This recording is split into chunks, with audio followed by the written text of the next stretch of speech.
The controller told us that these objects had been observed for over 2 weeks, coming down from over 80,000 feet, rapidly descending to 20,000 feet, hanging out for hours, and then going straight back up. For those who don't realize, above 80,000 feet is space.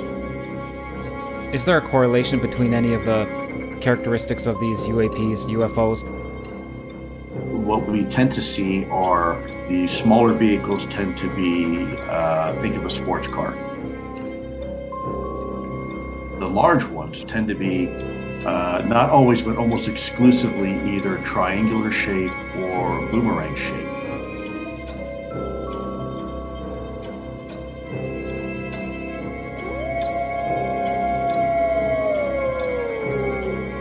Werewolves? I see dead people walking around like regular people. They don't see each other. They only see what they want to see. They don't know they're dead. The UFO, UAP community was fairly surprised. Shocked might be a better word. If you believe we have crashed craft, stated earlier, do we have the bodies of the pilots who piloted this craft? Biologics came with some of these recoveries. Yeah. Were they, I guess, human or non-human biologics? Non-human.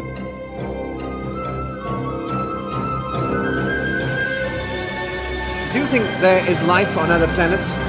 Well, I'm not quite sure, but I suppose there would be. I've seen a flying saucer. You've seen one? Yes, definitely. At Lane Cove. When was this? 1953. You don't think this is a figment of your imagination? Several other people with me saw it.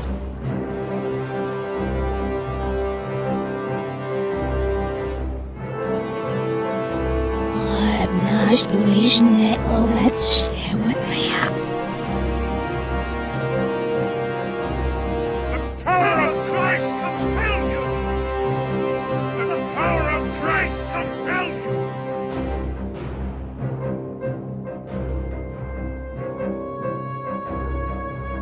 There is now a new UFO whistleblower with some major bombshell level statements.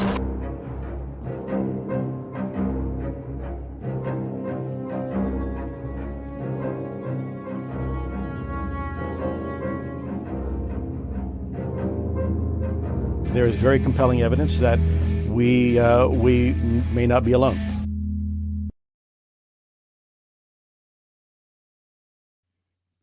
This episode is brought to you by some amazing people.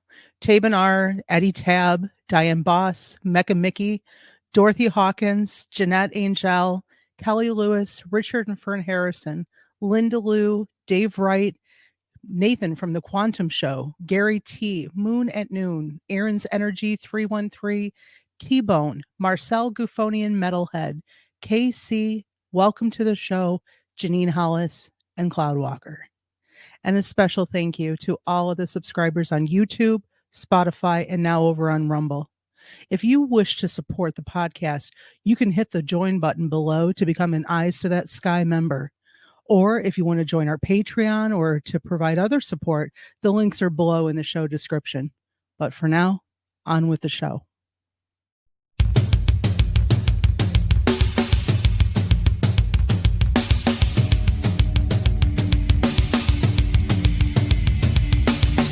Welcome to the Michigan UFO Sightings and Paranormal Encounters podcast, where we explore the unexplained and mysterious phenomena that have occurred throughout the state of Michigan and beyond. From UFO sightings to ghostly encounters, we delve deep into the stories, the evidence, and the theories behind these strange events. We are your hosts. I'm Michelle. And I'm Wayne. We are an educator duo that after an encounter with a triangular UFO in 2018 in Michigan, we decided to investigate UFOs and the paranormal.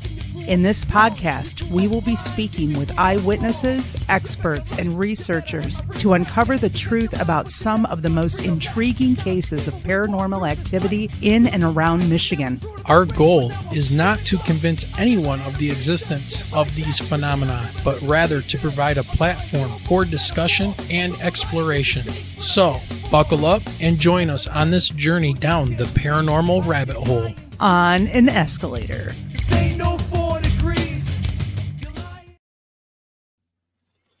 Righty.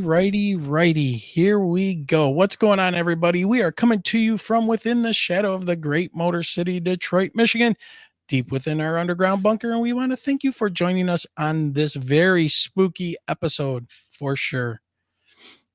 It is Sunday, October 13th, 2024. And tonight we're going to continue our Spooktober shows as we take a look behind the veil once again and examine more creepy and dark cases of ufology and paranormal with none other than our favorite intuitive empath, an author of some incredible books, Gemma Jade. And if that isn't creepy enough for you, it was on this date, on October 13th, 1307, that the Templars were arrested for heresy and immorality by King Philip IV of France. And it is believed that the king was being pressured by Pope Clement, and it was all because of jealousy of the Templars, their wealth and their power. However, that was Friday the 13th, and this is where the whole Friday the 13th is bad luck. So, Michelle? Just a creepy fact for everyone. But first, we have some quick announcements before we bring Gemma on, as always. If you have a story to tell, and this is super important because we would like to do a Halloween show, but it takes some stories. We need some more. If you have a story that you would like to tell, or if you would like to email the show, remember you can do that at mi.ufo.podcast@gmail.com. That's right. And also, if you wish to make a donation to the podcast, you can do so with PayPal, which is kind of the best way, honestly. Super chats, buy us a coffee, check out our merch store, or join the Patreon. All of those links can be found below in the show description. If you become a YouTube member, though, or a Patreon member, you will get a shout out during the intro, just as you saw, and you will be added to the list in the credits at the end of the show as a thank you for your support. And also, when you become a member, you also get some very cool little emojis to use during chat. Well, and remember, now I get to talk about the algorithm. That's so right. If you guys can help us out, make sure that you are hitting that subscribe button. So according to the analytics, 51.4% of you watching are not subscribed. So the lower we can get that number, the more it helps the show with the YouTube algorithm. That's right. I hate being shadow banned. Exactly. And let's see here. We have, if you're listening to this on Spotify, please make sure you hit that follow button. And then, Michelle, why don't you go ahead and say hi to everybody in chat? Well, let's see. Well, you can see what just happened. Some more gifted subs from T-Bone. Hey, some more folks joined us too. So you got my last list. You've got 25 names to read next time. So I've got T-Bone. I've got Diane Boss. Hello. I've got Mike J. Hides in Long Grass. I've got Marcel Guffonian Metalhead. Yeah. I've got Ghost Dragon. I've got Latro. I'm just going to say Latro G because if I try to pronounce that last name, it's all over with. Yep. One of Gemma's followers. We've got Rick Davis with us tonight. We've got Woo Riders, DG. We've got Enzo, J Groove. Oh, these are the new memberships. Right. We've got BMR. Lisa B is going to get. Let's see. We've got Queen Peachy Keen with us. I love that name. That's fun awesome. to say. That's a great name. That is fun to say. All right. Oh, and look at this. Rick Davis. Hey, Rick. Hitting us up with a super chat already. Thank you, sir. Wow. And thank you, T-Bone, for gifting the memberships too. Absolutely. You guys, you know what? Once again, and you know what? It's no surprise. It is no surprise that a lot of people that watch us here also watch Gemma and come from Gemma's shows, and kind of our audience kind of intersects and watches these shows, and they're the best audience on the web. I mean, these are the best people right here. And, we're glad that they have joined us tonight. And I like talking these kinds of stories with Gemma. So who else is there to talk to about this? She does all this research. It's insane. Well, and then look at my little subtitle name today. Did you see that, Wayne? To Ouija or not to Ouija? That is the question. Is that Luigi? No, we're not talking about Ouija. Yeah. Yeah, we'll We talk jaw. about that in a little bit. All right, so let's see. Oh, one thing we got to remember, let everybody know, this Wednesday, October 16th, this is it, the last call for Ray Szymanski's final public presentation for 2024 called Not Swamp Gas, the true story of the 1966 UFO. You know, he is probably the premier researcher on that subject of the 66 UFO, which just blew the top off of everything with Project Blue Book and the research that he did. So this will be at the Taylor, Michigan Public Library, October 16th from 6 to 7:30 p.m. It's free. Ray will be bringing plenty of books if you're interested in purchasing them. They're $15 each or $40 for the complete trilogy. There's 3 books there. And he will be signing them as well. So, all right, Michelle. So looking forward to meeting Ray in person, just like one of these days. Gemma, we're talking today about doing like an Atlantic City trip. Yep. And I'm like, that is not far. And you know, I was listening to Gemma. a podcast just not too long ago or watching a video. I don't remember which one, but Patterson, New Jersey was mentioned, which was weird. About the schools, about how many teaching positions are open. Teacher shortage in Patterson. They're New like Jersey. one of the worst in the US. So, all right, let's go ahead. All right, everybody, here we go. It's that time of year. The spookiness of October is upon us, and Gemma's research and writings reveal some disturbing and mysterious experiences that can strike fear right into your core. It is these experiences we're going to talk about tonight. So let's go ahead and bring her on. 5-time returning champion. It's Gemma Jade. Gemma, welcome back. Thank you. I have so much just from that little intro. I saw the Ouija or not Ouija. The answer is never Ouija. Okay. It took me 2 years to learn how to do it, and I still get so scared. But I think I do it so well that the only thing I can get my board to say is goodbye. It will not move to anywhere else. The Patterson education system graduated my father from high school, and the man cannot read. So that's that. Oh, wow. The movie, he can't read, and he graduated high school with actually very, very high marks. And I guess that was in like the 70s. But I don't think much has changed. Luckily I got to go to school in the neighboring town of Clifton, but it's bad. It's getting so bad.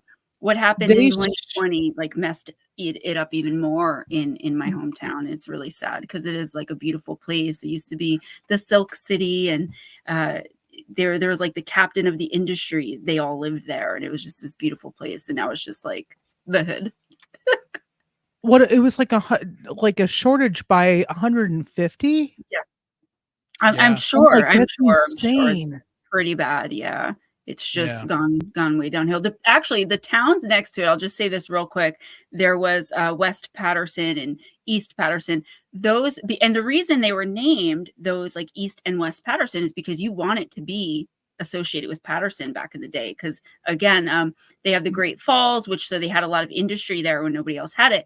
But nowadays, they recently have changed the one name. It's not West Patterson anymore. They like changed it because they do not want to be associated with Patterson anymore. Wow.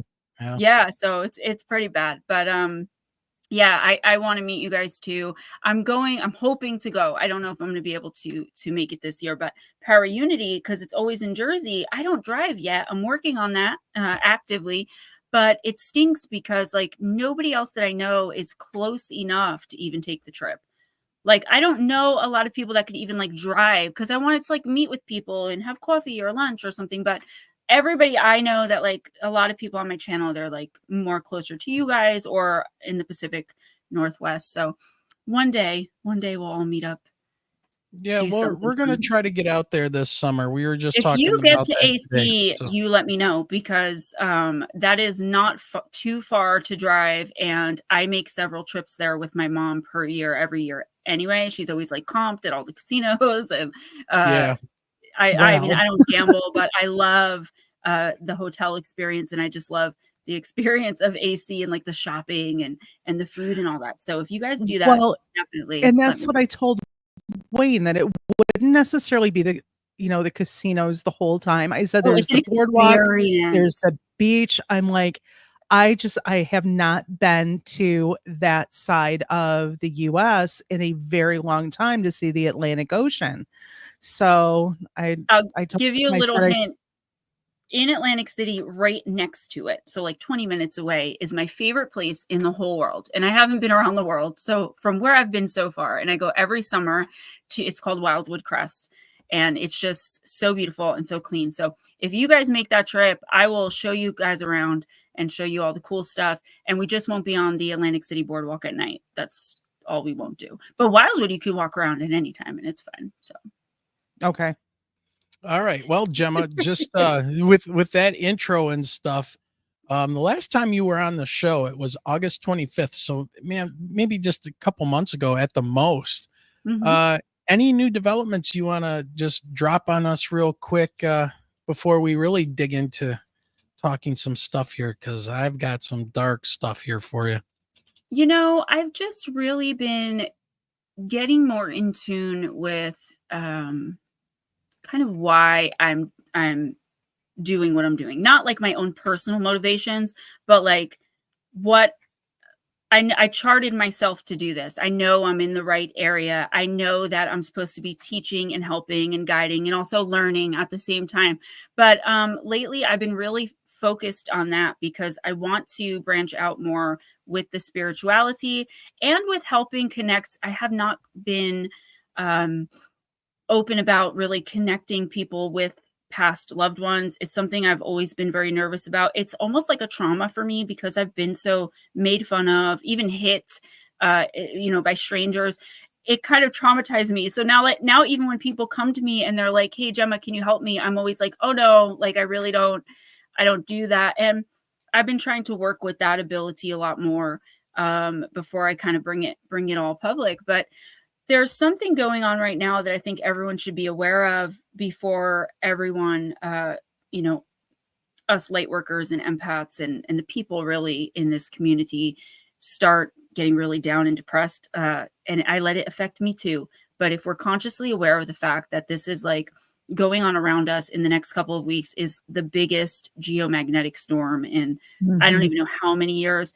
I couldn't tell you exactly what it means by definition, but I can tell you as an energy worker, a healer, and an empath what it means. It means that positivity will be sucked right out of you. You'll be kind of always focusing more than ever on the negative. For some reason, it just really misaligns the energy if you're not consciously aware of it. So when I start feeling down, when this is going on, I remember, oh crap, that's what's going on. So let me move on to something that's going to make me feel better instead of, because you can sink really low. And I think that's a lot of the time when people start giving up on projects and giving up on dreams and going with the flow of something they really don't want to be going along with. It really messes you up. It's kind of like a Mercury retrograde on steroids. It's bad, and it's going to be going on for several weeks. So I just want to make everyone aware of that. Be consciously aware, even if it's in the back of your mind, that it's not really what you're feeling. It's the universe, it's the energy, it's manipulating you to feel this desperation, this need to disconnect. And I think that's a tool of the enemy, whatever you think the enemy is, that tries to get us light workers and us seekers off our game. Well, just to jump on that point for a minute, there's a couple of things that you just made me think of. Number one, with the hurricanes that we've had that have ravaged the southeast of the United States, I always see a lot of people talking, it's climate change, yada, yada. And I put out a diatribe on my Facebook page because I couldn't take it anymore. I had to say something about this, especially as an earth scientist, right? Of course. And people like an easy answer. They just want a yes or no, or they want to be able to say climate change and it's your fault. It's your fault. It's their fault. It's everybody's fault. It's humans, yada, yada. What you're saying about the magnetic storm And I don't know if anybody's noticed or not, but they've been talking about how far south of the North Pole now you can start to see the northern lights, aurora borealis, right? The sun is going crazy. It's been going crazy for probably about 12 years doing this, that, sunspots, no sunspots, right? Solar flares. Solar flares that just miss the earth. I mean, if one of those hits us, it's Stone Age, right? All of our electronics would be fried and we'd be recovering from that. And the models from meteorology, the meteorologist on TV and everything, if you guys really understood the complexity of the earth systems and how they interact, and the sun, how the sun powers everything that happens here. There's a reason why so many cultures in ancient times worshiped the sun. They understood the sun could be freaking out, and it's all about getting the right kind of light to your eyes at certain amount of the day. I mean, there's a reason why the Sphinx is facing east, looking toward the sun with all four extremities pointing toward the rising sun in the morning, because that's what they all did. That's what all the people did in the morning, right? That's sun worship, but that's good for you as a human. When the sun is freaking out, it's going to change things. And then I got to say this one other thing. People talk about, well, the ocean is warming. Okay. It is warming, because as we go into winter here in the northern hemisphere, the sun shines more directly on the equator.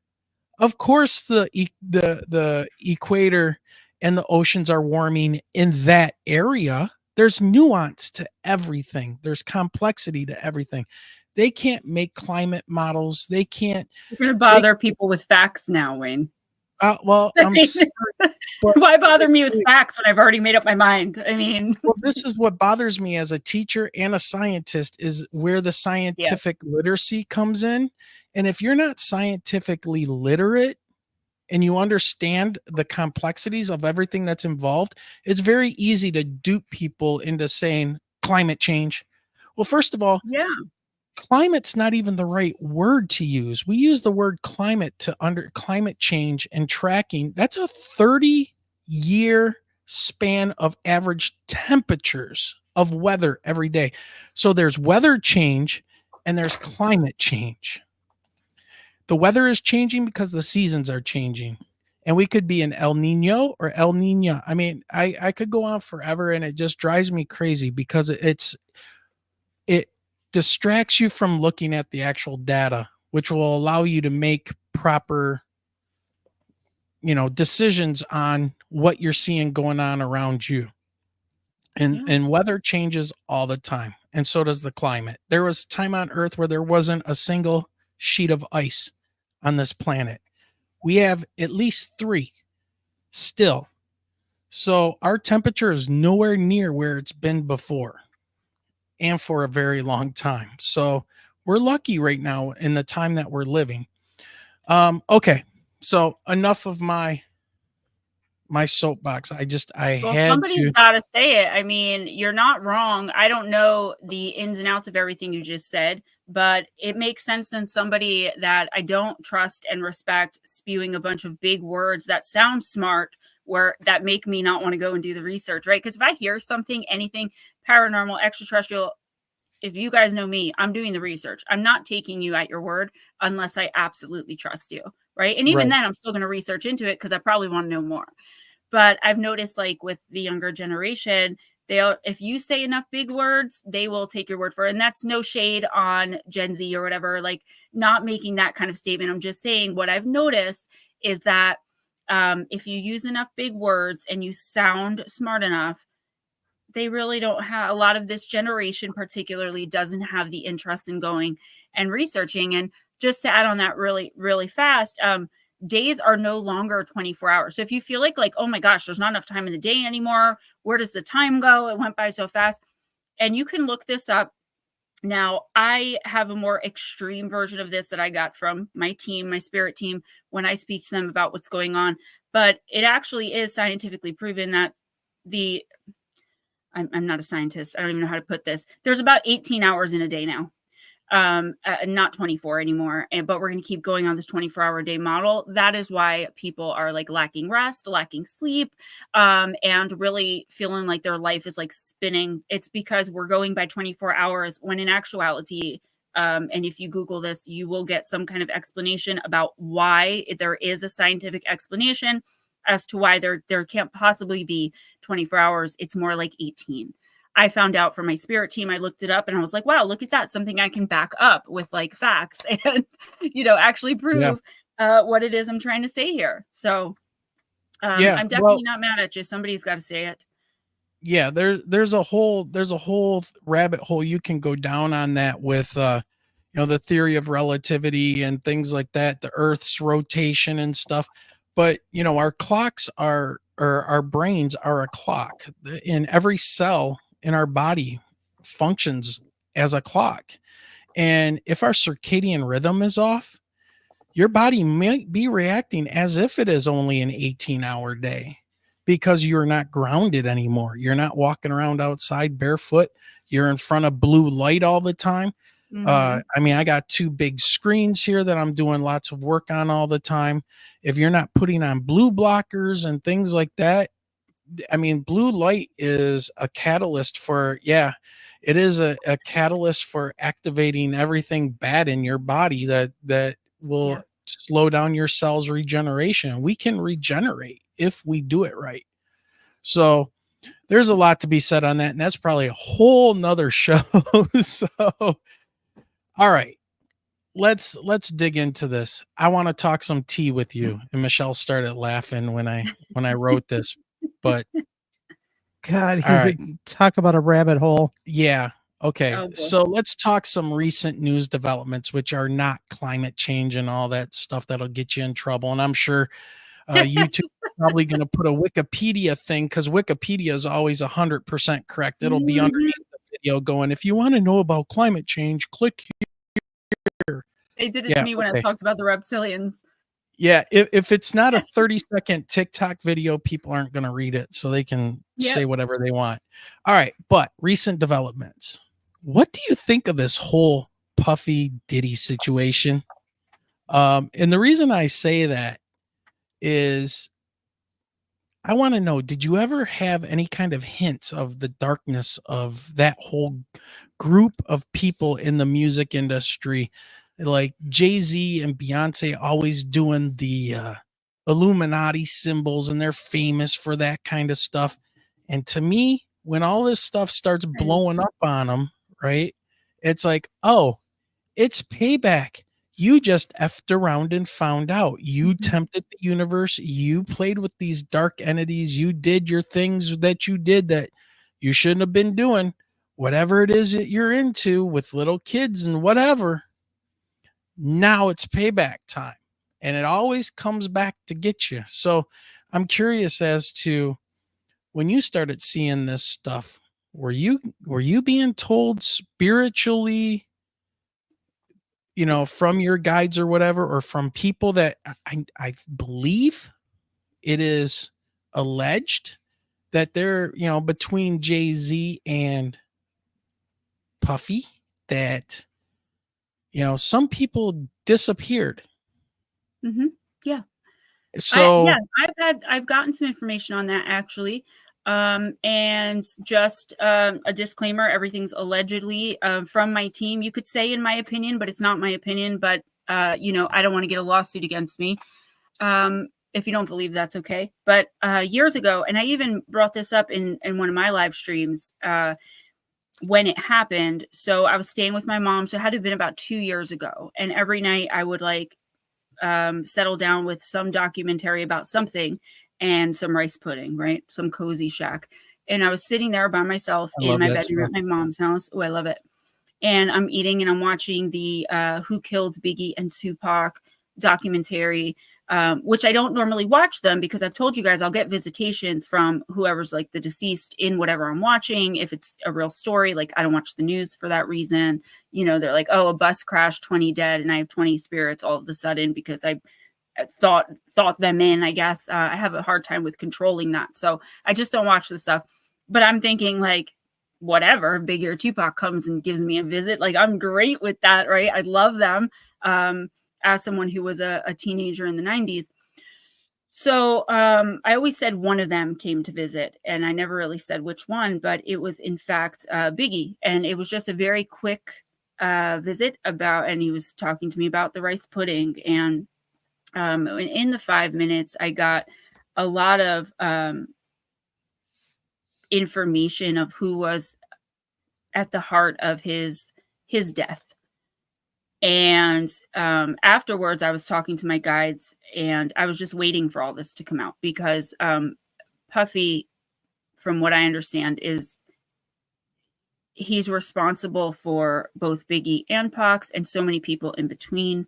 From what I understand, Beyonce is like a very high up priestess in, and I want to, again, be careful because they're like suing people. I doubt they'll ever come across this. Hopefully they don't. But again, we'll call it my opinion. Okay. Allegedly, very high up, high priestess. There's been a lot of allegations against her. And it's not that she had to do any of this. So there are people in Hollywood who have contracted themselves to become rich and famous, right? A lot of this started for me way back when I was making plans in my youth, in my teenage years, to drive to California from New Jersey and be famous, right? That's what I always wanted to do with my life. Yes, thank you, Leah. Getting pregnant at 16 kind of put a damper on that for me, but that was my want in life, was to be famous and go to Hollywood. And I remember my guides really urging me against it. And what I saw in my mind's eye was the image of just being at like a dinner, and at there's some celebrities around that I was aware of at the time, and others I wasn't. And one of the celebrities that I was aware of was Puff Daddy. I'm talking, this was like 1996, 1997, at the height of Bad Boy and his career, when his album Forever came out. He was going into one room with some of the bigger, more major celebrities and some unknowns. And then there was like this other room for like these, I guess you would call them like D-listers and more unknowns. And I remember trying to understand what it was about. So basically what it is I saw a ritualistic ceremony. I don't believe Diddy is the person. I believe he might have sold his soul, which is possible in a way. Right? It is possible to do that, to get into contract, whether it's for your soul or not, with lower vibrational demonic entities. There's not just one Satan, there's many. So we'll say with Satan, though, for argument's sake and for the sake of keeping it simple. He's just one cog in the wheel. I do believe that the reptilians have a lot to do with it. And I also believe that they definitely are pulling a lot of the strings. I know a lot of people don't want to believe in that there is sacrifice going on. Sacrifice doesn't mean you have to give an entire person and, off them. Sacrifice could be a quick blood sacrifice. If you use a certain amount of your own blood instead of an egg to bake a cake, it comes out the exact same. I mean, I don't, random fact, but like, it's just some blood, right? I've done it in curse transferences, trying to get curses off people with my own blood. So he's definitely a cog in the machine. And the reason I think, though, that he's coming to be exposed now is because I've been telling you guys for years that the collective is run right now by who I call the sleepers, the lower vibrational. Even if they're not evil, they're asleep. They're not awakened to their own light, to anyone else's light. They're just not good, not bad, they're asleep. But I've been saying too that is going to take a turn in 2024, 2025. I guess now that I'm seeing it leading more into probably 2025, 2026. But this exposure, I don't know if the world's really ready for what's underneath all of it. Reptilian overlords, right? This sounds insane. It sounds like a 1950s sci-fi drama. And that's why, like, when I talk about it, I always tell people, like, you don't have to believe me to be my friend. Like, I'm never going to be upset with you because I know how it sounds. But yeah, he is responsible for putting out the hits on both of those beloved rappers. He wanted to be number one. Jay-Z, though, I believe because of Beyonce's protection, she did marry him, from what I understand, as a business arrangement. They knew they could be unstoppable, powerful with her high priestess status in whatever occult she participates in. It's not like regular Wicca. It's definitely something lower vibrational, demonic. They're together. He cannot get higher than that. And I believe that he effed around and found out in that way too, of trying to usurp Jay-Z. And that was a big mistake of his. I mean, what doesn't come out in the wash comes out in the rinse. And just on a human level, without any spirit or anything involved, everyone gets what's coming to them eventually. It is all about our souls learning, right?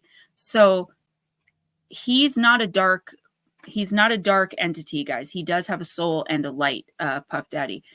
He charted this whole thing for himself, that he would do this, he'd be caught, he would go to jail, he would, because his soul is learning a lesson right now. This is not about our human happiness. If we can be happy while we're doing it, amazing. But we live our lives so our soul can learn, not so our humanness can be happy. I'm wondering what was going on spiritually at the time, though, because when Beyonce, she was still she wasn't even being thought of at the time. She was still a kid coming into the scene with Destiny's Child, but with Aaliyah dying in that plane crash, if something spiritually at the time was happening. Well, from what I understand, allegedly, guys. Allegedly, I want to make sure I put that out there because they are suing folks. Allegedly, Jay-Z had an interest in Aaliyah. I believe it was Dane Dash. I believe that could be wrong, but I believe it was Dane Dash. Aaliyah fell in love with Dane Dash. They wanted to do the business marriage arrangement between Jay-Z and Aaliyah. And Aaliyah wasn't having it. She was not going to sell her soul. She was not going to become this high priestess. She could have been who Beyonce is now. But once Beyonce came into the picture, Beyonce did not like that someone else it was going to be, even though she got the spot, she ended up there. She could not handle, there's like this jealousy dynamic. And Aaliyah is another poor soul who was just kind of lost in all of this. She was very light and very much a part of love and empathic. And she definitely would not have been able to do the things that other people allegedly have been able to do to get to where they are. I actually heard one person, and I wish I could remember who this person was and where I heard it, because I'd love to go back to it. And they were basically an unknown, and they were saying, you want to talk about going into these Hollywood parties. Yeah, I'm going to go to a party, but I ain't pricking my finger and giving you my blood to get through the door. No, thank you. And it was just some random person that had been to some of these parties. Why that? That wasn't what the show I was watching was about. It was just like this random thing that was said, and it was kind of like overlooked. And I remember just kept rewinding, like, why did she just say that? It was just like so normalized that like, oh, this is what they do. And let me tell you something, ritualistic sacrifice of self, of blood, of soul is it always comes with an extremely high price. If you do end up bargaining your soul away, which is almost impossible to do, but I mean, if you get high enough up and far enough into it, and you are going to be immediately reborn, which means when you're born again, you have no team, no guides, no angels, nobody watching over you, no connection with source or God, whatever you want to call it. And you're just a lost person roaming the earth. And usually you're negative and lower vibrational and mean, and your life's just not good. And you will do this for thousands upon thousands of lifetimes until somehow you find the light again. So is it worth it? Maybe in this lifetime it will be, but you will suffer greatly for thousands of incarnations. What made me think about this is this right here, right? Shadow entities and your intro. And you actually read your introduction on a video you did the other day. Maybe it was a week ago or something like that. Ago, yeah. And you read through this, and it made me think of, and you even said it here about, there's more than one Satan. And Satan is a word that's been corrupted by English, because the actual word is shaitan, which means, depending on the language you're speaking, but it means the adversary. And it's not singular, it's plural. It is all of the negative entities that are operating against the light. Yes. Right.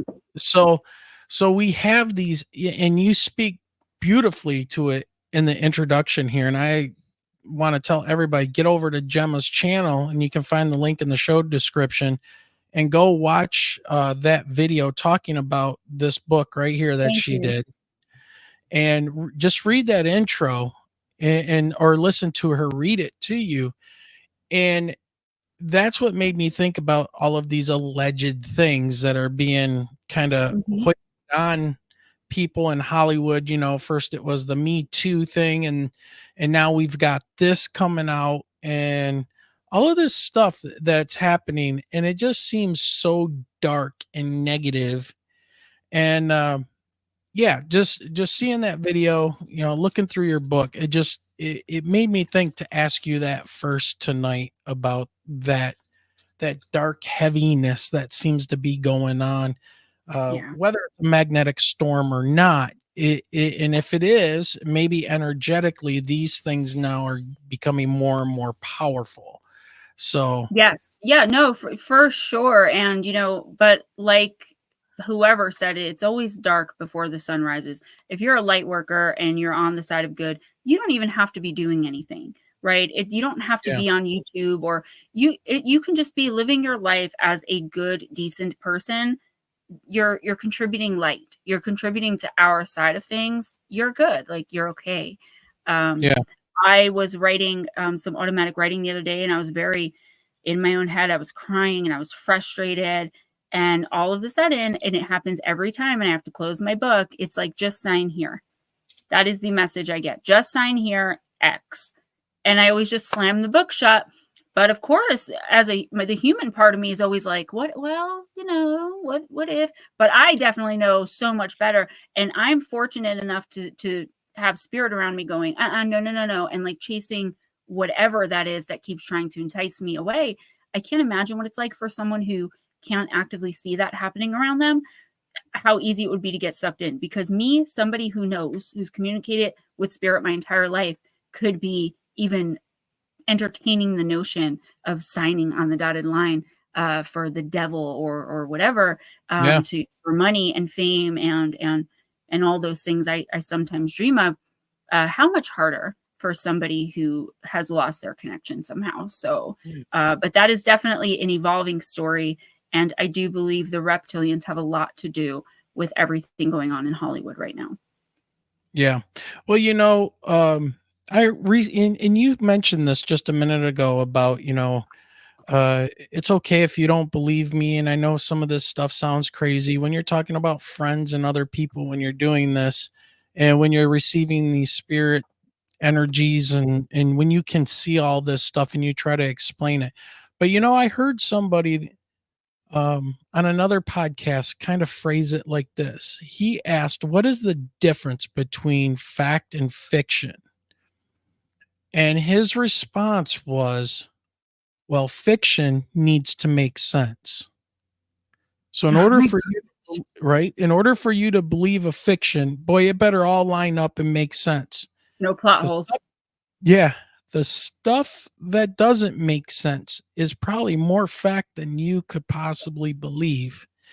And so it just, all of this stuff seems to kind of tie into what we're talking tonight. And then, like I said, I hit you with this really heavy, uh, you know, No, it's ditty sing. okay. That's what I'm here for. But I was surprised because I didn't expect anyone to ever ask me anything like that. But it is something I've known, like I said, for at least 2 years. But I've known it far longer. We kind of, as human beings, some of us started off as like an experiment, Yeah. of the reptilians messing with DNA, and those experiments have continued throughout history to now with abductions and everything. I came across a story of an encounter with an insectoid humanoid. I talked about it on my Tuesday afternoon chat, and it'll be in tomorrow's pre-recorded video. But I thought of you guys immediately because when I think of UFO interactions and encounters, I do think of you guys. For just because I feel like you guys do good research, and I respect what you guys do, and I respect that your opinions and the things that you guys know. So whenever I come across something really spooky, I mean, this one really gave me the chills. I think of you guys and just like, I don't know. Oh God. I don't know how your research is into like UFOs and extraterrestrials, and like that's the thing. Like for me, that's on the periphery because it just freaks me Well, out, man. doing this show is our research, honestly. We Yeah. don't have a lot of time to sit there and devote into research. I mean, I do quite a bit. That makes sense But though. you know, talking to people and learning and being able to open ourselves up to other conversations and ideas, that helps us put things together. I mean, Mhm. our experience is our experience with the triangular craft. And no, please don't tell me it's TR3B because I'm not buying it. I no, I'm not doing it. That's the one thing I will stand my ground on. It is not a TR3B, but I see it going on in the Facebook group. I mean, we have almost 8,000 people now, Ooh. and when somebody I mean, we got some really interesting pictures of somebody taking a quick snapshot of in the morning of these triangular craft going. They're black and they're moving across the sky, and somebody goes on there and goes TR3B, U.S. Air Force. Trust me, guys. We like to flex our muscles if we have something new. The TR3B stuff has been around for so long. And let me tell you something. If it is a secret weapon, the last thing the Air Force and the engineers are going to do is put out a patent for it and put it up there for everybody to see. Oh, it's liquid mercury flowing around. They're not doing that, guys. They're not. DARPA and all those guys, they're into some dark stuff, and it has the TR3B is just disinformation, but that's my opinion, allegedly. I just feel like they're always going to try to change your mind. They being the people, the non-believers, and the people who haven't experienced anything, right?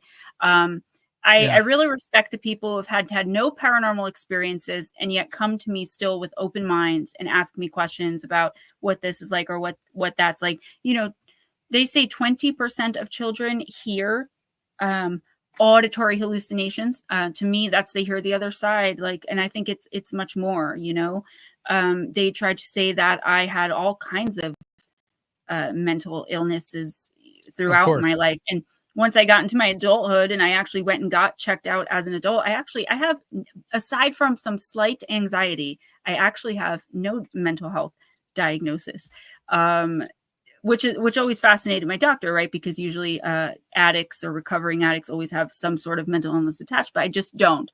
So I always love letting people know that because it flies in the face of what people like to project onto us. Like it must have been that, right? Because it couldn't have possibly been a UFO. Oh, if aliens were here, why don't they land on the lawn of the White House? Well, I hate to break it to you, but the president isn't the ruler of the world.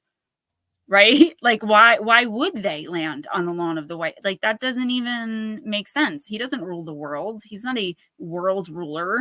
I don't know. People will convince themselves of anything to not have to face the facts of what's going on. And the fact of the matter is there is a shift, and it's a big one with extraterrestrials, with spirit, with all of the portals, billions, trillions, the number that's SPG, I call it spaghetti because I don't know how to pronounce it. I mean, that many portals have been opened throughout history of people at slumber parties playing with Ouija boards, portal open. Like there's so many you guys don't understand. And that is how these entities and energies have been able to get in and out, people opening them on purpose. Yeah, it's funny people you used bring to open that them up. on purpose in the back in the day on purpose to allow the entities to energetically feed and then send them on their way.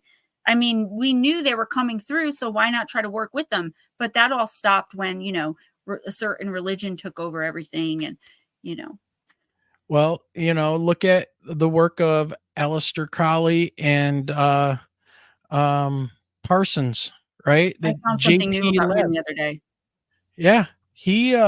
They were out in the desert, okay, doing these portal openings, making contact with some kind of they thought it was ET. It could have been any kind of intelligence they were talking to. And it was these intelligences that were giving them the ideas and the way to create these weapons of destruction. And it sounds awful familiar because if you go into the book of Enoch, they talk about Samjaza and the other angels that were down here teaching men how to make weapons of war and teaching women how to use makeup to seduce men and magic and metallurgy. They all had a certain thing that they were teaching people of ancient times, and it all seemed to stem around creating chaos, right? I just ordered the Book of Enoch. Yeah. Oh, So weird you brought that up. I just ordered it 3 days ago. well, it's weird you brought up the Ouija thing because And another, do you know how Aleister Crowley actually died? They say it was heart failure. Yeah. But his cord was cut. He was astral traveling to try and hurt the person, the Christian people that his daughter had run off with. And the Christian people prayed and they asked spirit. They call it the Holy Spirit, but I'll just say spirit because it's all in one, whether people want to believe it or not. It is said cut the cord. And his life cord was actually cut. And what that looks like in our human language is heart failure or natural causes. He was actually spiritually killed. His silver cord was cut. So I just want to address Woo Rider here. He says Satan is poop, the poop emoji, in my opinion. My favorite word. The favorite emoji. Satan is the wrong word, man. That's the new everybody wants an easy answer and one enemy, like Hitler, like Stalin, right? Yeah. The nuance is lost on you, man. The Satan is shaitan. That's the actual pronunciation, and the meaning of the word is the adversaries. Yeah. With an S. And see, I didn't even know that. I know that there's more than one. Yeah. Talk to a Muslim. Talk to somebody, an ancient Jewish scholar. Talk to somebody who's Jewish. They don't use Satan. Satan isn't one being. Mm-mm. It is the beings that are stuck here that have been disembodied, and they were killed off with the flood. That's the whole flood myth. And how many different flood myths are there? Quite a bit. So I many. think every mythology has one. Yeah, 150 some different mythologies, and those are the ones we just know about, right? So, I think we've got different things going on. We've got spiritual, negative, psychic vampire type of things going on. These non-human intelligences, whether it's religion or not, whatever. But then we're also probably being visited.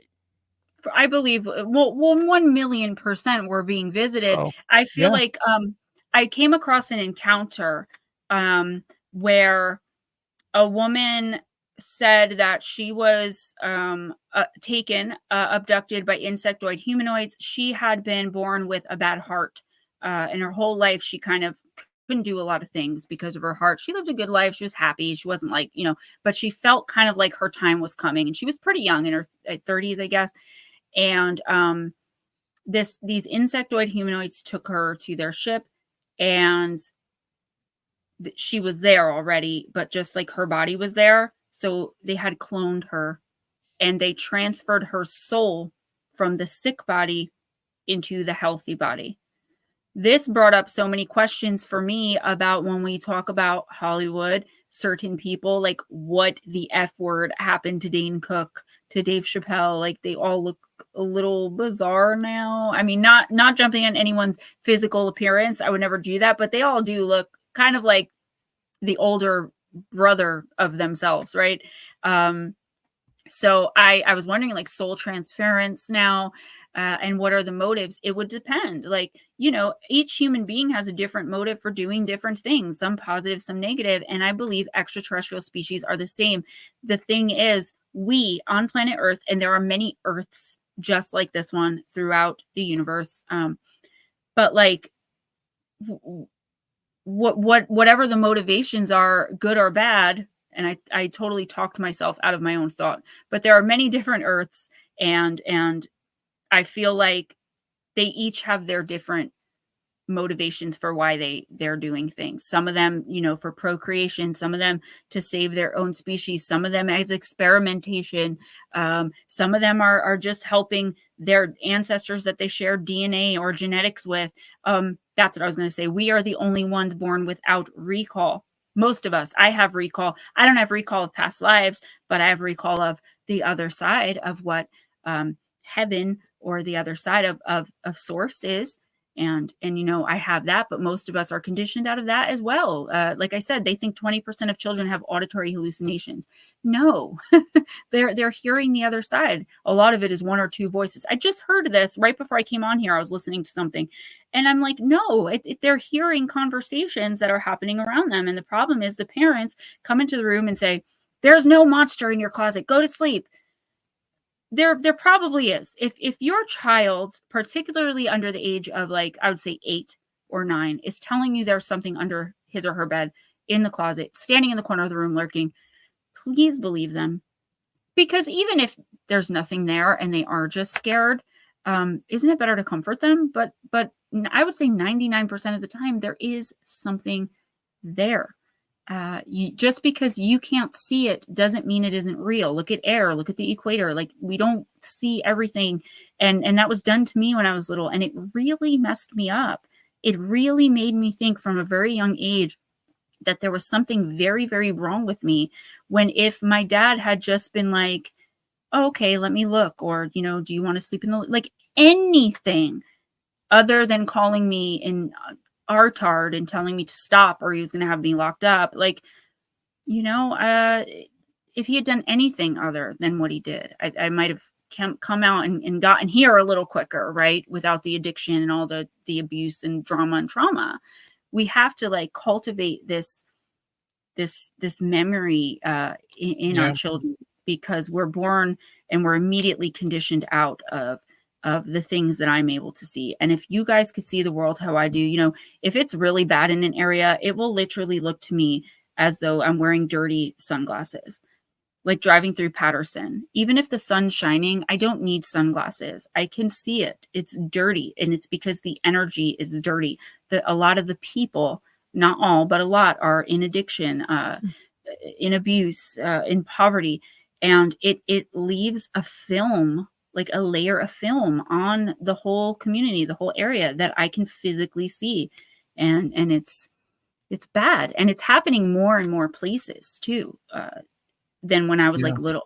I'll be 42 in March, and it's 10 times more I'm seeing this kind of stuff now, this dirt like residue on places and on people. Yeah. Well, speaking of Ouija, Michelle, why don't you take over, because you got to admit something to Gemma here. Yeah, well, and Wayne has not heard this story. Mm-hmm. No, I have not played with one, but I touched a board. Oh no. So back when I was about 12, 13, didn't have a job besides babysitting.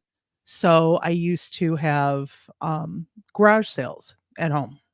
So I would clean out the basement. I would clean out my room. Mom would give me stuff. Dad would give me plants to sell from the greenhouse. Well, on one of the sales, Mom was like, why don't you go up into the attic and, see what you can find? And I hated going to the attic because we always had wasps. Okay. So I went up there though and started to clean out the attic and grab a few things. And I noticed a board up there, and I knew what one was because of, different horror films that I had watched. So I asked Mom about it, and she had said that it was something from back when my brothers were growing up, that, she had just put it up in the attic and let it lie. There was no, I don't remember the pointer with the glass being with it. So it was just a board. The planchette. Yeah. So I took the board down to the garage, leaned it up against the wall, and I'm like, okay, I'll try to, sell this in the garage sale. So had set up the tables and everything, ran the garage sale for 2-3 days. No one looked at it. No one wanted to buy it. And so when I was packing stuff up and put stuff away, I went to go pack the Ouija board away, and it was gone. So looking through the boxes, looking around the boxes, I'm like, okay, this is not going back, in the house or whatever. It was already back up in the attic. That was its spot. As far as I know, the last time that I had to clean out the attic is when we ran the estate sale on the house that I grew up in, and it's still in that spot. It has not been touched. Now, I don't know if the new owners, I know that it was a young couple with a baby on the way that had bought the house from my father. They sold the home within 5 years, and now a new family lives there. And I believe they were looking at selling the home now too, after my parents had lived there for like well over 40 years. So each Ouija board, and I have a short creepy story about one too, but each Ouija board, it could be, I can't say each one, but most Ouija boards are attached to a spirit, even though many spirits can come through, because as soon as you put your hands on that planchette and you say hello, you are opening your front door and allowing whoever to come in. And your front door is not in a nice neighborhood. It's in Patterson, right? And anybody can just come in and take what they want, but they're energetically taking or overtaking. What could have happened there? Number one, you disturbed it and probably woke it up, inadvertently, and you can't, there's nothing, no way to feel about that because you had no idea. But I find that it's usually connected to like somebody brought whatever energy or entity it was there through and with the board, like on purpose, like with intention. And that is where now that entity belongs with that board. So even if someone were to bury it, I don't recommend burning them, because sometimes that will leave an already open portal open. Then you can't, there's no way to close it because you don't even have the access to the board.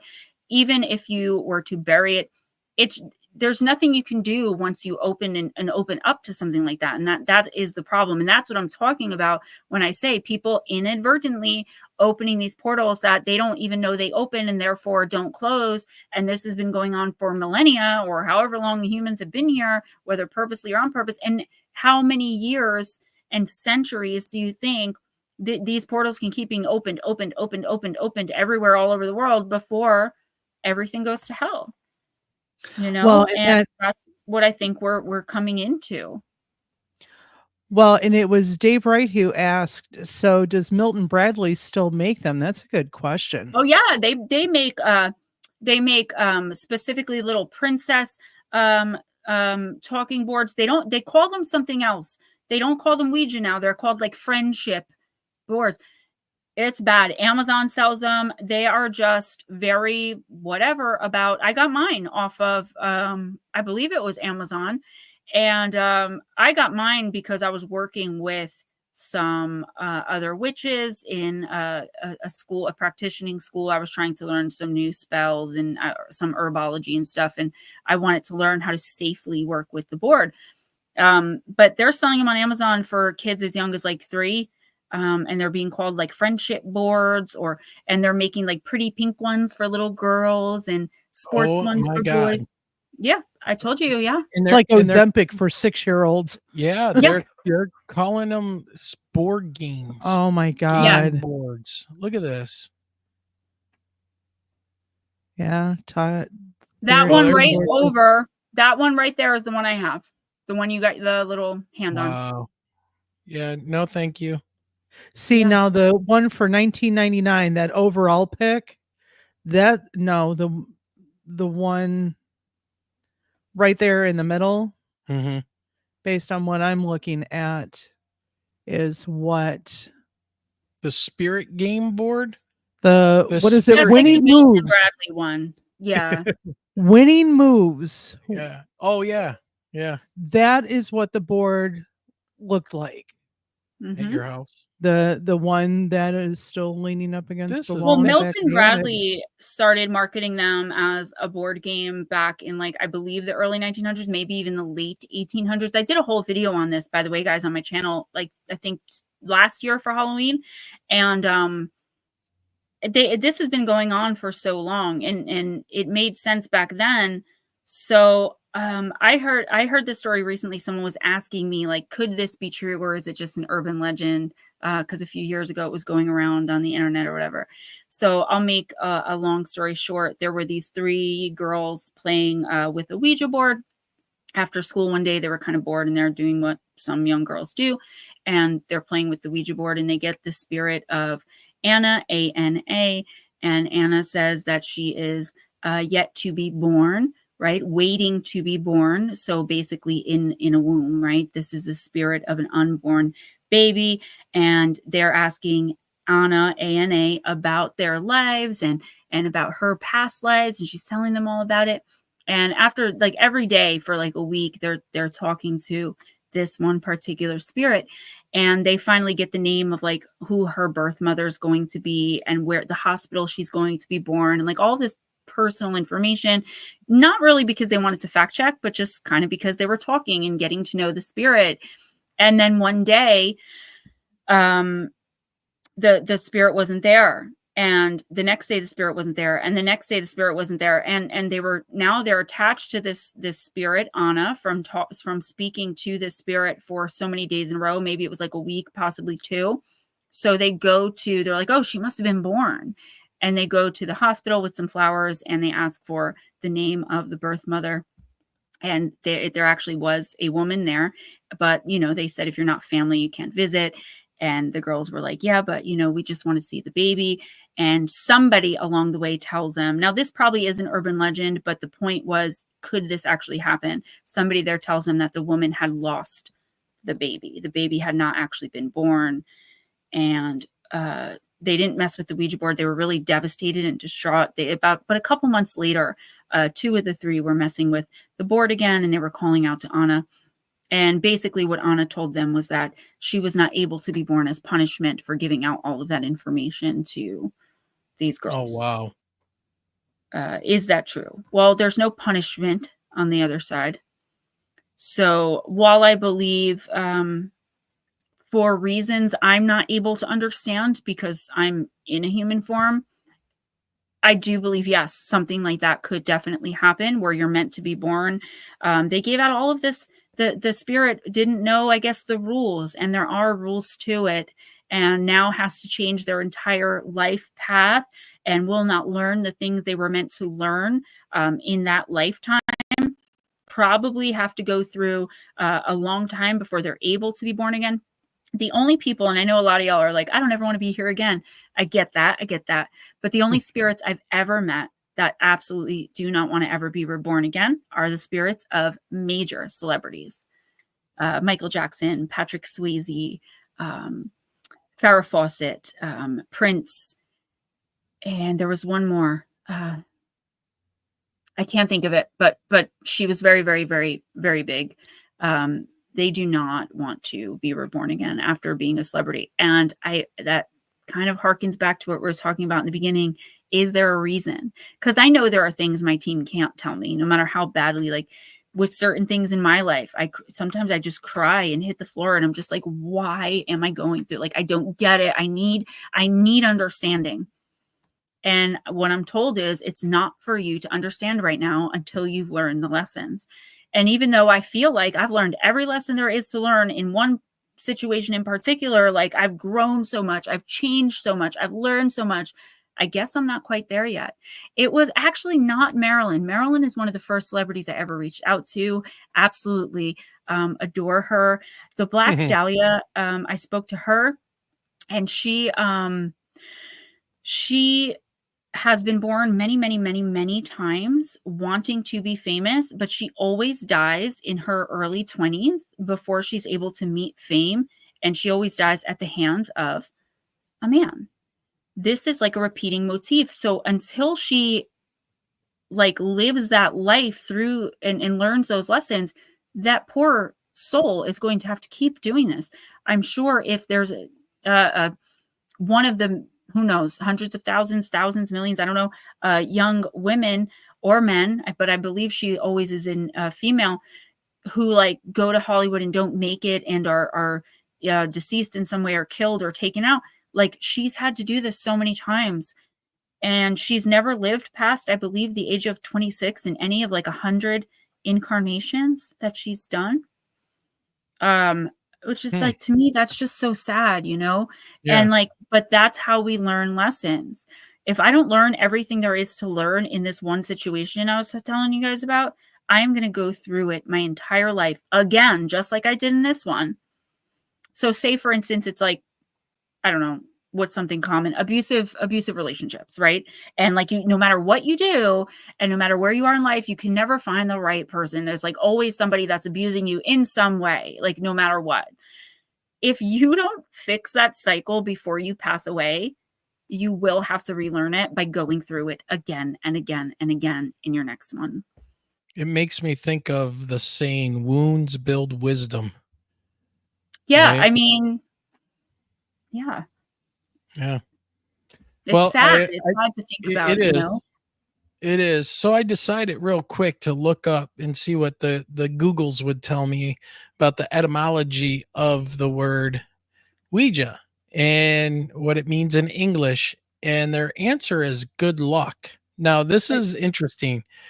So it says the popular belief that the word Ouija comes from the French oué and German ja. Yes, Word yes. for yes and yes, right. And it says it's a misconception. In fact, the name was given from a word spelled out on the board when medium Helen Peters Nosworthy asked the board to name itself. When asked the word meant what the word meant, it responded with good luck. Oh, you could take that a number of ways, man. Oh, you want to mess with this? Good luck. Wow. All right. Michelle, was there anything else you wanted to jump on with that Ouija board experience? Nope. Just wondering if it's still up there, I'm but sure it I'm is. not going back in the house. So. If it's not, it's somewhere on the ground. Like, I think the only chance it has of not being up there is like something happening to the house, and then it would be in the land. Yeah. Well, all right, Gemma, let's move on because I got a couple other things I want to throw at you. Sure. So we're just throwing it all at you tonight. So it says here, with the number of books you have written and all of the things you've done through or gone through spiritually and even personally, there has to be some very dark experiences you had while living this paranormal life. With 2,600 videos on your channel, yes, people, there's 2,600. There has to be some that are dark and twisted you can share with us tonight. Yeah. We're at an hour and 12 minutes already. So this is time flies when you're having creepy I know. fun. It always does when I'm here. That's why I like coming Right? on so much. Yeah. But So if you want to hit us with one good one. Yeah. So the main thing for me when I was growing up was the trickery involved. Someone was just talking about being tricked into like being reincarnated. But like the fact of the matter is, when I was little, I didn't have a lot of support. So I didn't understand what was going on. So it was very easy for me to be influenced. And I did do a video on this on my channel. And it's one of my 2 times I wrote for the Paranormal Press magazine, where I spoke about a personal experience of the demon Claire.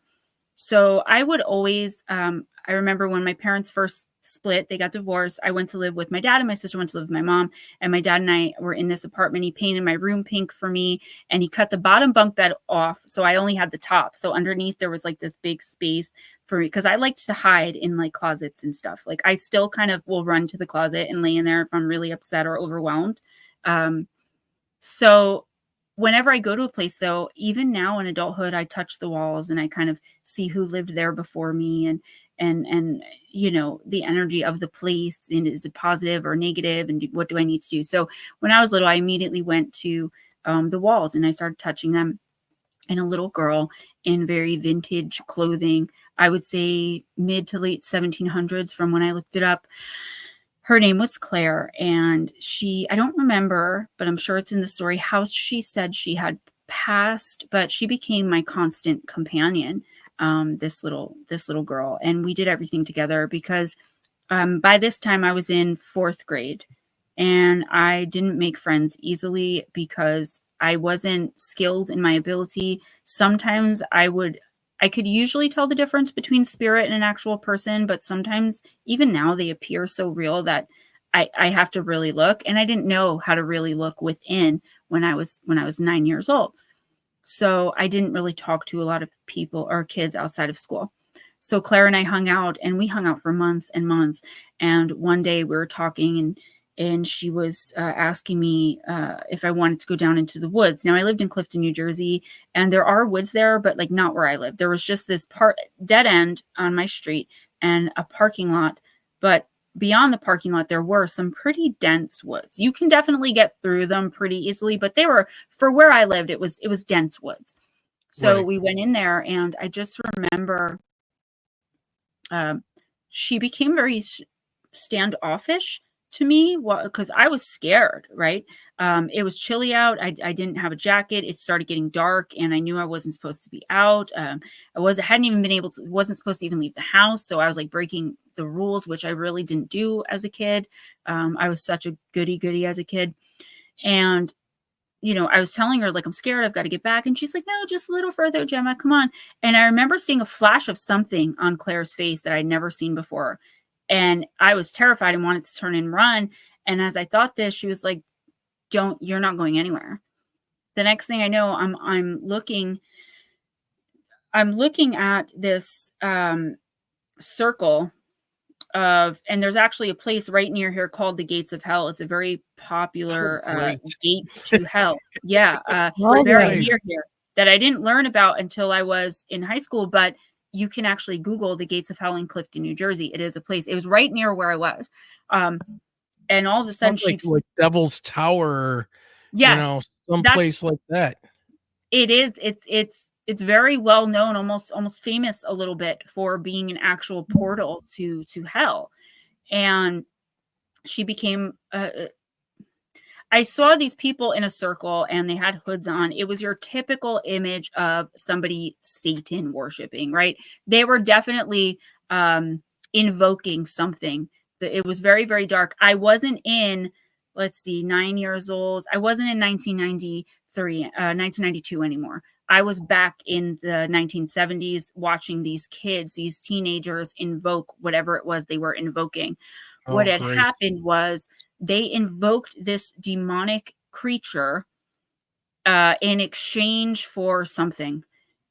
But this type of demonic entity, and I can't even say its name because I could call it back to me, especially being a medium, it's like yours. Once you conjure it, it's with you. That's it. And actually, it will do your bidding for a price each time. Well, that's what Claire was. And Claire was looking for another person to attach herself to.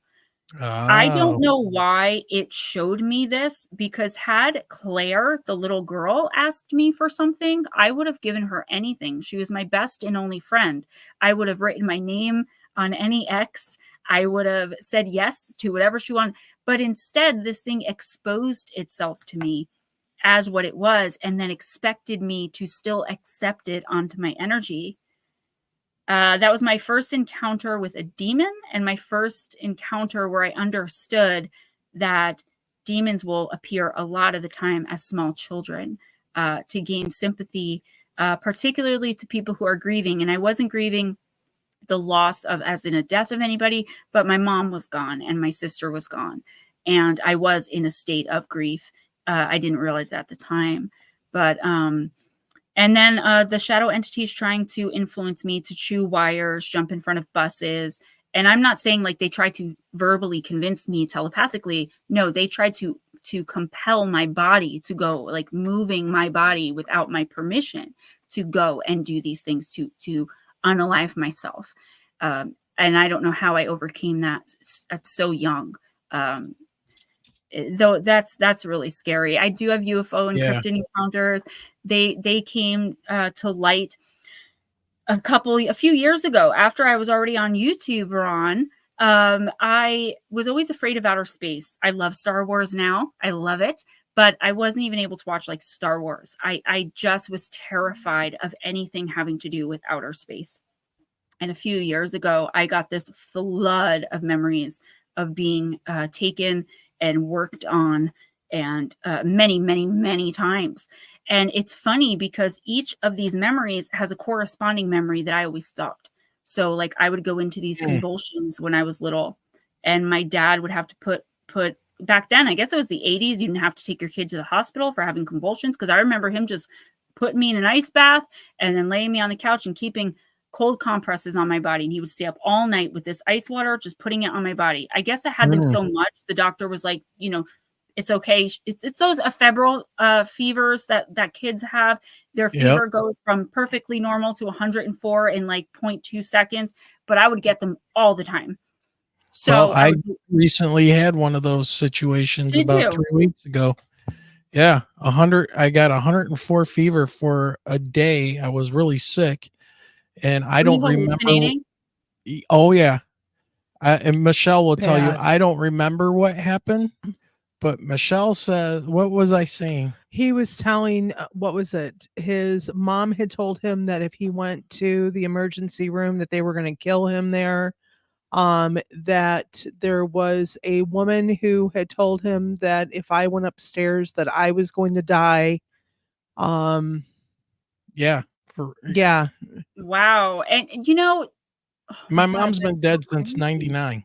That is crazy. Yeah. So it's not just me of like, I believe that these things do open some of us with ability up. So if you ask my dad still to this day, he'll tell you, I laid you on the couch in this one particular time in the one apartment. I laid you on the couch and I gave you your usual ice bath. And then you came to sleep in the bed with me and mom, like no big deal. I was like 6 years old at the time. And it was right around my 6th birthday, actually. And I still remember, but I remember waking up, laying next to my mom and being like, Mommy, look, the ceiling's opening up. And I saw beings come in and they lifted me up out of the bed and brought me to, I don't know where. The memories are still kind of vague. And I just remember them going over my body with their big, massive green, bulbous, gnarled looking tree branch like hands up and down. And as they did it, it was kind of like when you watch like a scanner, like that light that goes bloop, bloop, bloop, bloop. And that's what they were doing to me. And I believe that they would cover up the memory. And what I would be left with is just a normal memory of like looking up at the ceiling, but nothing happening. But I was hallucinating that it was happening. When in reality, I don't know what their interest is with me. And then about 5 or 6 months ago, I was lying in bed here. And I woke up and I was awake. I know the difference. I was awake. And I got up to go get something to drink downstairs and I turned on the light and all of a sudden I was on my couch with like 3 or 4 reptilian beings on top of me. And one of them had me by my throat, kind of forcing me to open my mouth. And they were like sucking something out of me. And I remember just fighting, trying to scream. I could not get anything out. And the only thing I remember is saying, please, like whatever they were saying to me, I don't remember. I just remember being like, okay, screaming, I already deal with enough with the ability I have. Like, don't do that. Don't do that. And then I woke up in my bed the next morning. That picture, dude. Yeah. Yeah. And I did that before any of that happened. I know. It is creepy. I think the BEK one is creepier, but that one definitely creeped my mom out too, because she had like, that's the where I got the idea for that cover was actually based on a situation that happened to my mom while I was lying right next to her, visiting her. And I always sleep in bed with my mom when I visit her, and we were watching horror movies and hanging out. And then when we turned all the lights off and went to bed, she had an experience. And one of the things she said with this massive shadow thing was just leaning over me while I sleep. And that's where that cover came from. It's actually like based on my mom. Yeah, that's crazy. Just want to put a little word out there. John Lovell in chat. Be careful, sir. Yeah, YouTube's gonna demonetize your video if he keeps doing that. Yeah, you need to take a chill pill. So I already deleted one of your comments. Let's keep this PG and kind of level. All right. So Gemma, as we get close to the end here, And I mean the end of the show, not the end of like Not the end of days. right. But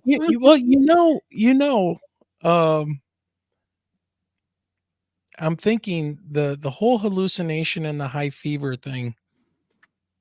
Isn't this isn't there some practices out there, the ritual practice, like a sweat huts and stuff where you actually do this kind of thing on purpose to open yourself to this? And if you get into one of these high fever, I mean, I was literally, I think between 103 and 104. I don't know what thermometer Michelle was using, or the three of them, or whatever. It was around 103. Yeah, but I don't remember even coming downstairs or anything. And then he went from the like one of my hot flashes to absolutely freezing, and looked like I cracked 2 teeth from the challenge.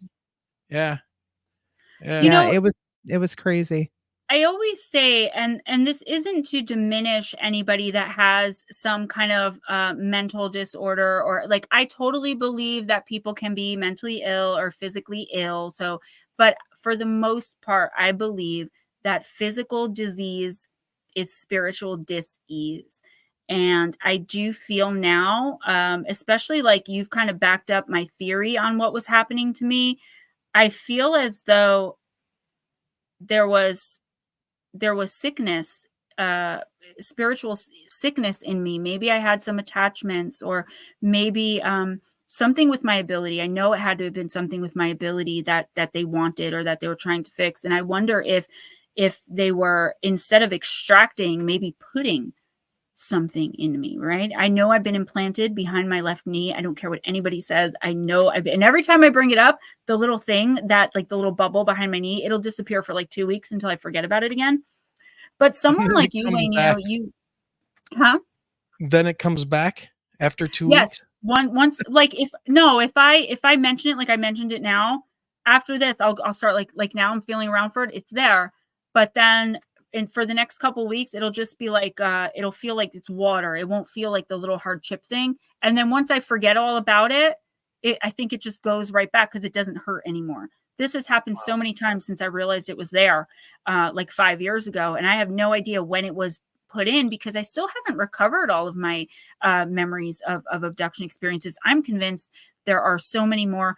I know I've accidentally astral traveled to like the Galactic Federation, and I've seen so many different beings. They'll scan your body, because we have so much disease and illness and like even spiritual attachment that they do not want to catch. But I think people like us, Wayne, I include you in that, you may not be totally connected to your ability. And Michelle, I've talked to you about this many times. She's ridiculous. That one. Yeah. I think people like us, like maybe for a lot of people, yeah, okay, there's these are ephemeral seizures, or however you pronounce it, and they're due to a high fever.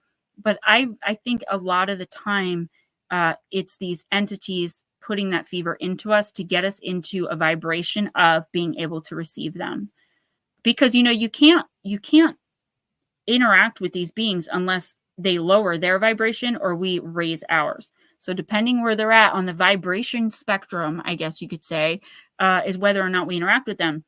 That's why I tell people, if you come across a person who you feel like is very mean or negative in any way, you don't lower yourself to their level. Just stay away from them, because the only way you're going to meet these types of people is by bringing yourself down here. And we don't want that. Right. Leah asks, please, may I ask you if you've had encounters with avian, in any avian's race, blue or otherwise?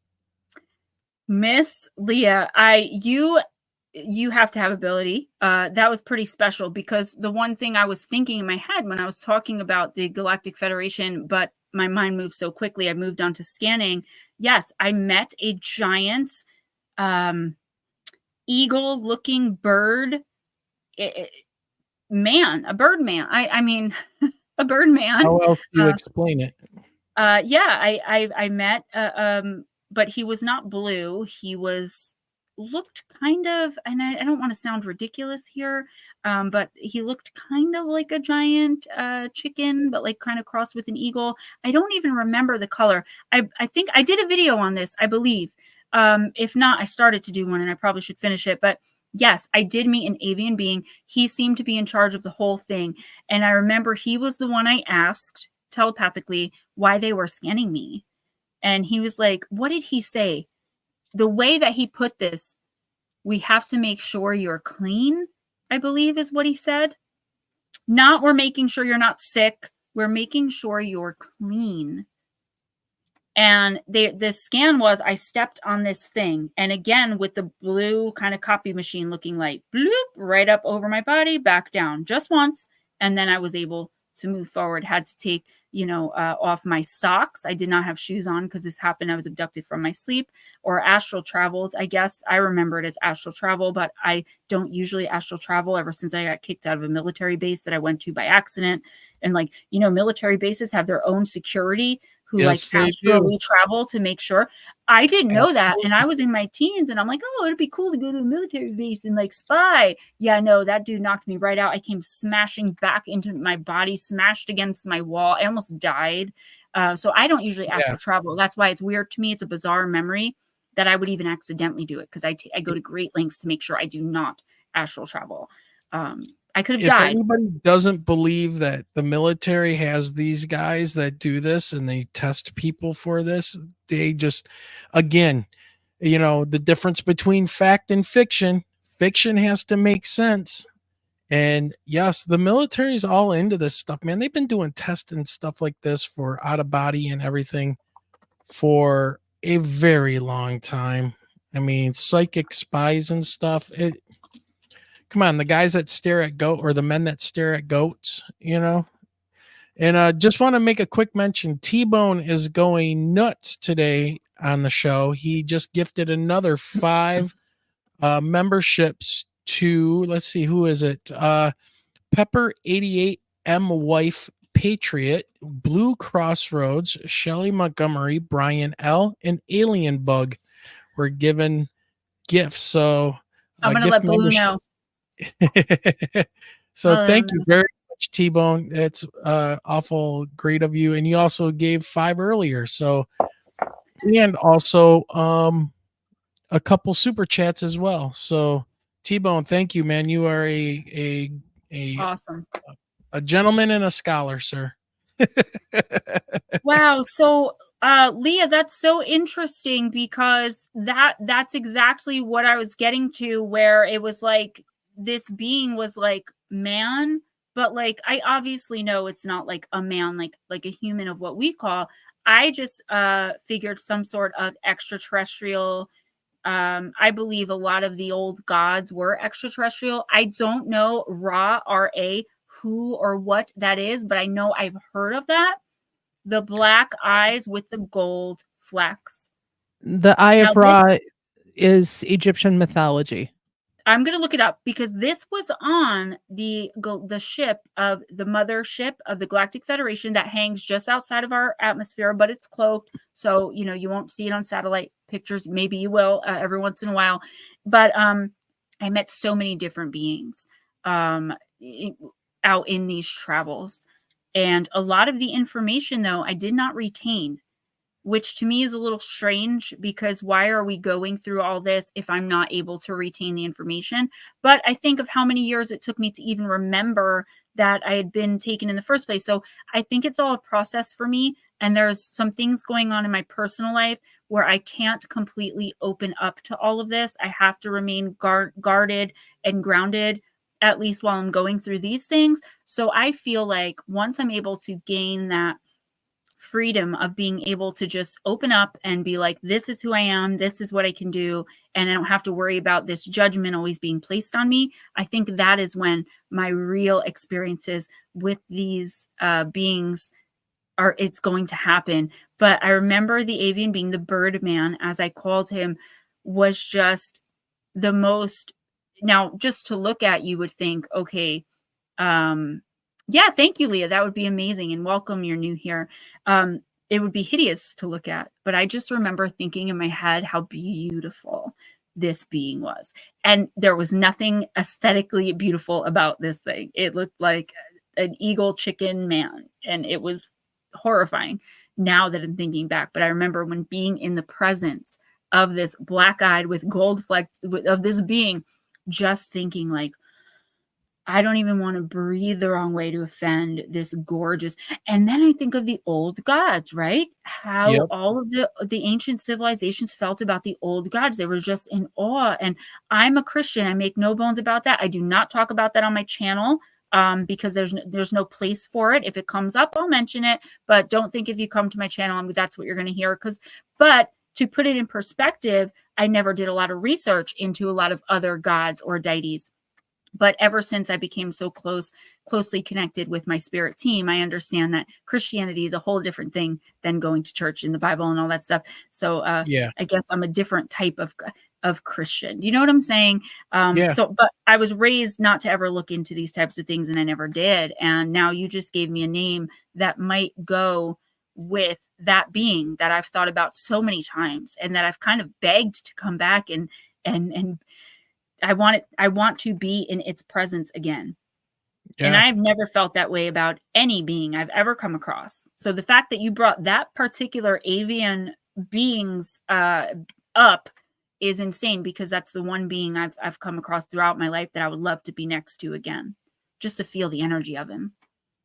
Yeah, that you can go all the way back into pre-human history, and there is just gobs and gobs and gobs of literature and folklore about, the anthropomorphic human animal mix that are gods, the ancient Sumerian gods, the Anunnaki. They had wings, and they were giants, and so there's something. And this is where I go with my fascination with missing civilizations. How many civilizations have we gone through? And I saw somebody mention it way earlier in chat about the resets, because we were talking about the floods, right? Yeah, humans have gone through resets, and we know this because of our genetic code, that there were genetic bottlenecks to where about 76,000 years ago there was only about 5,000 humans left on this planet 76,000 years ago. And we all stem from those people. And we think they survived in southern Africa because there were huge super volcanic eruptions happening at that time. The main one was in Indonesia. And I can't remember the name of the mountain. Or the volcano that blew. It was like Yellowstone, but on the other side of the planet, and it wiped everything out. It shut out the sun for a long time, and there was only about 5,000 of us that made it. So, there you go. I mean, but there's your gods, and who's to say that these beings are not presenting themselves to ancient man as well as looking like this, but they could be something totally different as well. Well, that's what I always think too. Like if I go into someone's house and they always, first of all, people always think that they have demons in their home, when 98% of the time you don't have a demonic presence. I'll go in and it's actually a scared earthbound spirit that doesn't know how to cross over, that doesn't want anyone bothering it, that will present as something dark. Then you have the earthbound spirits that it's been hundreds upon hundreds of years that they've been here, and they've turned into something animalistic and evil looking, but they still have humanity. I can always see when they were once human. There's always that tiny, and as tiny as it is, I can always see the spark of humanity. When you just were talking about the DNA, I wrote down junk DNA because I recently found something out about junk DNA. And again, guys, you don't have to believe me, but what my team told me about junk DNA, yeah, of course, our science would call it junk, because that is the DNA strand that is connected to what I call God, what some of y'all call source or universe. There is no way to decipher that code, because it's a spiritual code that's embedded in every single one of our DNA. So science is not going to be able to crack a spiritual code. It's not junk. It's God's source or universe or spirit or whatever you want to call it. that is what our junk DNA is. That is what that strand of DNA is. And when I found that out, I was like, wow, like that is crazy. That is our connection to the divine, whatever the divine is for you, right? And I accept whatever people think. I accept all types. I call my stream Friday nights the Island of Misfit Toys, because if you are kind and decent and you behave in chat, you're more than welcome to be there. It's sacred. It's not junk. And it was crazy when I heard that. I was like, wow, They just haven't figured it out yet. Yeah, it makes so much sense. And I mean, are they gonna? They're not looking really in the right places, Yep. Yeah. I mean, you're right. I mean, I can't help but subscribe to the whole, the difference between fact and fiction. I love that. I've been taking a little got to notes make here. sense to get you to believe It's it, so but true. fact, It's woo. so true. And it is. never has it been more evident than nowadays, right? Yeah. It's like Windows. Don't delete files you know nothing about. Terrestrial, that is fact right there. Yeah. Well, Gemma, I had about 3 other things I wanted to talk to you about, especially about one of the videos you recently put up on toxic positivity, but I'm going to save these to the next time we're going to talk, cuz we're almost at 2 hours. I mean, believe it or not, it's an hour and 41 minutes already. Yeah, well that's awesome. We love having you on. So one thing I want to leave you with, and I want to get your thoughts on this, and I think it's an old Chinese, maybe it's a Shaolin type of saying, and I'm just curious as your thoughts, because you talk about light workers and this kind of stuff, and the Chinese have a saying that says and I think it has to do with like arrogance and so your thoughts on this. It goes something like, the brighter the light, the bigger the shadow. Yeah. Yeah. What's your thought? I mean, the way I interpret that as is, so for me, the amount of light I see in someone doesn't equal their amount of ability. It doesn't equal their amount of potential. I look at it as like how much they've possibly been dimmed, right? Because I think anyone with light, any light being, can do everything that I do, maybe to different levels and to a different degree. But I do feel like the more we know, the way I take that, and I'm not a philosopher, is like, with me being a light worker and having these abilities, the more I know, it's like the more I have to also know about the other end too, right? The more I would know about the darkness and the not so good things and the evil things. So for me, it's like I have to deal with that a lot more than an average person who isn't connected to it, who doesn't see it, and who maybe doesn't even believe in it. Like my husband is he's completely closed. A spirit could tap him on the shoulder and be like, yo, I'm a spirit, you got to believe in me. He'd be like, yeah, that's great, and walk off. And people that are like that don't have the experiences because they are very closed. So I feel like people like us who are very open, we have to deal with so much more in this world, that bigger shadow, because we're dealing with this world and other worlds as well because of our light. So it's like a double-edged sword. That's how I took it. How do you take it? I take it multiple ways. I think it kind of means like the more successful you become in anything, whether it's a light worker or a business or whatever, the more notoriety you get, the more negative you're going to draw to you. So it's almost like a damned if you do, damned if you don't. Right? You become incredibly, look at the movie stars and stuff. You become incredibly successful, and that shadow that you cast, or maybe even call in at this time, right? That shadow that you cast is very, very dark. And it could mean maybe you're catching people in your shadow and you're treating them like garbage. Or it could mean that you're bringing on that darkness. I don't know, but I see you reacting to what I'm saying. So I don't know. I must be hitting something. I'm reacting because I heard a voice in my head say something when you started talking, and I looked up and so again, I heard mo money, mo problems. And it brought me right back to the beginning of the show when I was telling you guys about my encounter with the Notorious B.I.G. And it's like, he's like, exactly. That is exactly it. That is exactly what it's about. That is exactly what I was trying to say. And you're absolutely right. You know, I noticed that too, where like I recently went on an interview and someone who's much bigger than me in this community was like really positive towards me and very complimentary towards me. And this person was like, yeah, like, I'm going to have you on the show. And before I knew it, this person was doing live intuitive tarot readings and saying that they were a scientific medium. And it hurt me because I was like, man, like, you know, that really stinks because I thought I was going to have a new friend.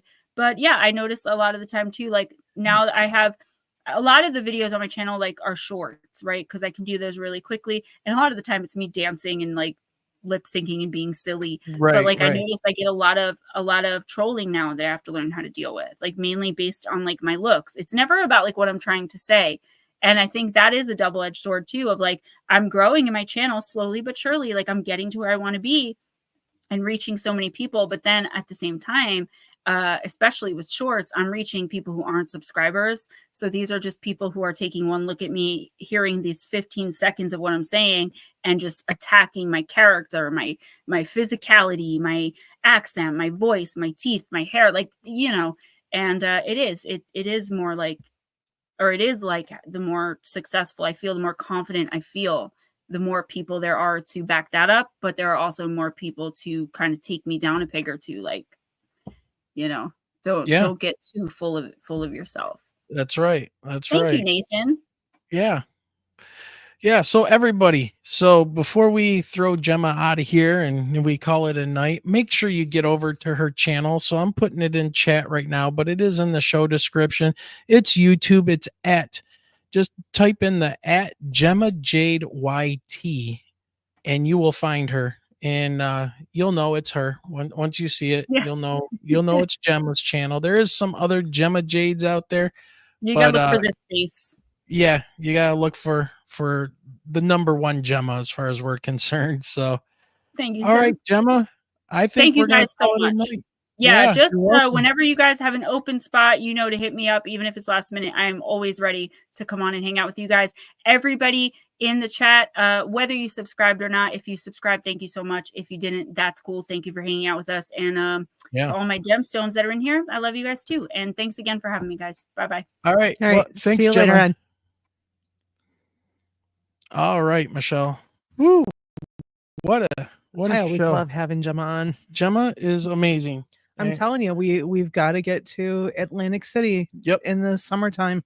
All right, so we got to do summer. a couple quick announcements. All right, so first of all, T-Bone gifting 10 total memberships out to people. So yeah, thanks a lot, T-Bone. Wayne is going to be teasing me about how many more names I have to read. So that's now you're up to 25 names you have to read. Rick Davis donating $10 through Super Chat. Let's see, who else did we have? We had T-Bone doing $20 Canadian Super Chats, and Bigfoot Michigan Rob donating $2. And everybody go check out Bigfoot Michigan Rob. He's got some great stories. He focuses more on the cryptid side. So if you're into cryptids, go check out Bigfoot Michigan Rob. And that'll take you to some other places too. So once again, thank you everybody. Don't forget the poll. The poll. So we got to talk about the poll that I put up. One other thing I want to, two other things. So I am a dummy and I have, February of this year. So it's been a while. I ended up tearing my shoulder. So on November 22nd, I am scheduled for a rotator cuff surgery, which is going to take me out for a little bit. But on the 29th, are you guys ready for this? On the 29th of November, I will be on Spaced Out Radio with Dave Scott. Yes, that's right. I will be returning. Michelle will not be able to make it, but I will be returning on Spaced Out Radio. Michelle and I were on about 2 years ago together. So I'll be on Spaced Out Radio on November 29th at midnight to 3 a.m. with his arm in a sling. With my arm in a sling and probably not able to do much more than that. So just wanted to let everybody know that as we get closer to that date, I'll put some more stuff out there. But yes, I'll be on Spaced Out Radio November 29th at midnight. And for our poll out there, we had asked which of these situations would creep you out the most. Hearing a strange noise when alone, 28%. Seeing shadows moving quickly, only 17%. By the way, this is out of 36 votes tonight. An old doll, D-O-L-L, appears unexpectedly, 31%. It's all Annabelle's fault. It's Annabelle, right? It's that haunted object type of thing. And then finally, feeling of being followed at night. That's 25%. Yeah, that's Michelle. Yeah, that goes back to yeah. even being like a teenager walking down the street and feeling that I'm being followed. Yep. Man, the old doll though, what was it? We were at an apple orchard. Yes. Yesterday. with the oldest. And so they had just a little itty bitty Raggedy Ann. And of course, you know, Amber points it out and she's like, ugh, it's an Annabelle doll. Yeah. I'm like, no, that's the mini version. I've got a full size Raggedy Ann that I literally have in my classroom at school. It was the first doll that I ever got. Yeah. So it's almost time for me to scare the dickens out of my kids. Yep. Just stand at the door holding the doll. All right, everybody. So once again, man, the super chatters, the donations, T-Bone out there doing the gifted subs and memberships. You guys are all amazing. Chat was absolutely amazing tonight. And we need to say thank you for everybody showing up tonight. And remember, support Gemma as well. She's like family to us. So, all right, everybody. I think with that being said, yeah, have a great night, everyone. Have a great night. And remember, everybody, keep those eyes to that sky. All right. Good night.